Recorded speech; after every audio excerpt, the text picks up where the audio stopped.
Pa pa pa. You know, sometimes you try to get the Mortal Kombat theme song and you don't just usually get it. Hello, welcome back to my channel. As an avid gamer, I try and a lover of cartoons. I played Mortal Kombat on PS4 and as well I watched the cartoon, both the series as well as the cartoon itself. Like I watched the two of them, and all I can say is Mortal Kombat Annihilation is worse and this is better. Though I didn't really follow the 95, 98, 2005 as well as 2010 Mortal Kombat, but from just watching videos on YouTube, you can get to know that the Annihilation film of Mortal Kombat was worse than this.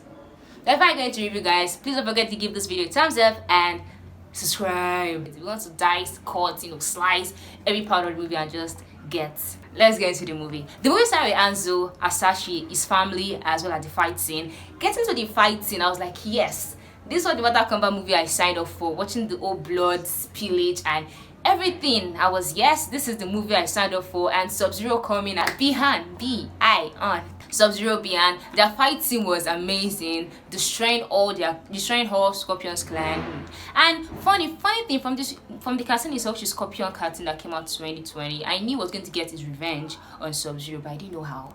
So I was expecting in this movie I'll see him go into let's say into hell and come back and just seek his revenge, but then it was something else. And kudos to the producer, they caught me off guard. So let's get into the movie itself. Let's get into the story itself. I'm going to divide it into 5. I'm going to talk about the movie itself, the characters, possible sequel, the fight scene, as well as the comic relief. The movie itself is okay. It's okay. The beginning was epic. The fight scenes, for the first 10 minutes of the movie, I was like, yes, this is the Mortal Kombat movie I signed up for. But then I'm going to get into the characters, because introduction of Ko Young as a new character, someone that nobody even knew about, I'm very sure not heard of his name, and just seeing him as a young MMA fighter, okay, where did you come from? And getting to find out that he's one of Scorpion descendant or something. I was not expecting to see someone new. Over 100 characters, like why would they introduce someone? To introduce someone is nice, but beating all other 100 characters in Mortal Kombat itself, it's like, I'm sorry to say this, I found Ko Young character very, very boring. I don't know, it was just so boring. The beginning was very epic with your fight scenes, and coming to an MMA fight, I was like, what is happening? What is happening? And also Liu Kang and Kang Lao's characters, I don't know, but it was boring to me too. I could dig his bicycle kick and his, Kang Lao, art flipping thing. But the 3 characters to me had the most boring. I enjoyed Suya Blade and Jax. I love the 2 of them. Kano for me. Then this is when I get into the comic relief.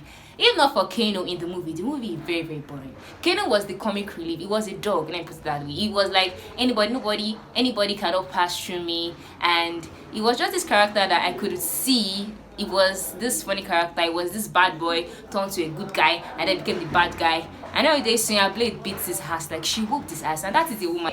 And after that, the comic relief was just so amazing by Kano. Kano did an amazing job with the character they gave to him. The character played by Kano, he did an amazing job. To comic relief, without Kano in the movie would be so boring. And my favorite character, I don't know, but bites me or whatever you want to do, but I love Sub-Zero. Right from the video games, I loved Sub-Zero, and seeing the costume all coming together and seeing how he is in the movie, I'm like, yes, this is a Sub-Zero. This is the guy always bringing out hearts in form of swords, and everything was just so amazing. Since Sub-Zero to me is my best, not even Scorpion. No. Sub-Zero was just amazing, and Kano will be amazing to everyone, to all Mortal Kombat lovers, fans. You love Kano in this. Now let's go to the fight scenes. The fight scene, well, some were short, some were long, some were yay, and some were The fight scenes were just there for me, and I really enjoyed the end fight scene. I love the beginning and the end. Those were my 2 favorite fight scenes. But my favorite brutality or fatality or flawless victory, I love the way this wingless girl dividing her with his heart and over Lao using his heart dividing her. That was like one of the flawless victory I've ever seen. Like she didn't even have to raise a finger. And my favorite brutality scene should be Jax and Raiko. Yes, the way the hair just like when you're like busting a pimple or a zit or something. It was just so funny. I don't know, I love that those scenes, I don't know, seeing blood everywhere, rated R. But my problem with the fight scene is to start off like a PG-13 and then end up like rated R, in the sense that I did not see the characters having this kind of faces anytime they are being beaten. They don't show this kind of pain or agony or something. They tend to get up on their feet again, like almost immediately, like as if nothing has happened to them. So it starts off like a PG-13 and ends with a rated horror, and I'm like, well, that's for the fight scene. And the last one on the list is a possible sequel. Okay, so this Mortal Kombat movie is a how would I put it, is a sequel. For me, it's like a prequel to a Mortal Kombat movie that also come out but it's not yet out.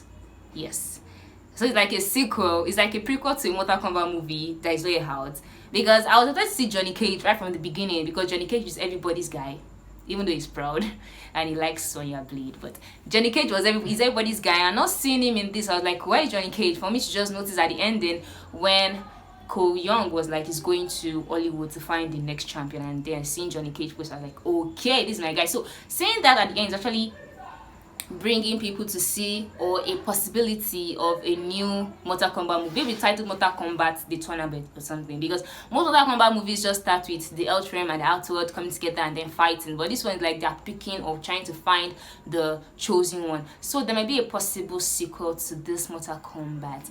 And last but not the least, I'll give this movie a 6/10. And the 6/10 because of the fight scenes being short, and some of the fight scenes were not really looking real. They had this sort of like cuts and all that. But I love the blood. I love the lore to the gore. I love the lore, which means I love the story. The story was nice. I love the story. And the gore is like the bloody scene. So I love both the lore and the gore. Yeah, lore, gore, whatever. So guys, this is my review on Mortal Kombat 2021 movie. And you can leave in the comment section your favorite character, if you really love Kano as the comic relief in the movie, and also if you think there will be a possible sequel to Mortal Kombat 2021. And guys, that's all for my review, and I'll be seeing you guys in the next video.